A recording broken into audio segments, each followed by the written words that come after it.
ঝালকাঠিতে নিত্য প্রয়োজনীয় পণ্যের বাজার পরিস্থিতি স্বাভাবিক রাখতে অভিযান ও মনিটরিং কার্যক্রম পরিচালনা করেছে সাফিয়া সুলতানার নেতৃত্বাধীন ভোক্তা অধিকার সংরক্ষণ অধিদপ্তর। শনিবার সকালে ঝালকাঠি বড়বাজারের কাঁচা সবজি ও মাছ বাজারে এই মনিটরিং কার্যক্রম পরিচালনা করা হয়। এ সময় বাজারের বিভিন্ন দোকানে পণ্যের দরদাম যাচাই বাছাই করা হয় এবং ব্যবসায়ীদের বাজার আইন অনুযায়ী মূল্য তালিকা সংরক্ষণ ও প্রদর্শনের নির্দেশনা দেওয়া হয়। অভিযান চলাকালে সহকারী পরিচালক সাফিয়া সুলতানা বলেন, নিয়মিত বাজার মনিটরিং কার্যক্রমের অংশ হিসেবে এ অভিযান পরিচালনা করা হচ্ছে।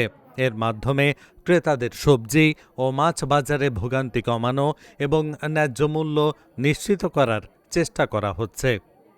আজকের মনিটরিং এটা ছিল আমাদের ভোক্তা অধিকার সংরক্ষণ অধিদপ্তরের নিয়মিত একটা মনিটরিং। তো এখানে দেখা হলো যে শাকসবজি, মাছ, চাল, ডাল সহ অন্যান্য নিত্য প্রয়োজনীয় পণ্যের দাম সহনশীল রয়েছে কিনা। তো দেখা গেল যে ঝালকাঠির বাজারে, ঝালকাঠির বড় বাজার এটা সামগ্রিক দাম সহনশীলই রয়েছে। কিছু কিছু ক্ষেত্রে কিছু কিছু সবজির দাম একটু বেশি লক্ষ্য করা গিয়েছে। তো বিক্রেতারা ওই যে বৃষ্টির কারণে তাদের সরবরাহে একটু ঝামেলা ছিল, এই বিষয়ে আমাদেরকে জানিয়েছেন। এছাড়া অন্যান্য পণ্যের মূল্য সহনশীলই রয়েছে।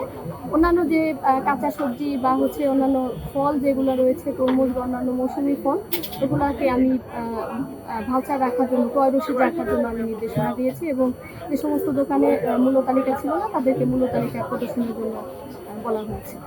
জনস্বার্থে এই ধরনের অভিযান আরও চলমান থাকবে।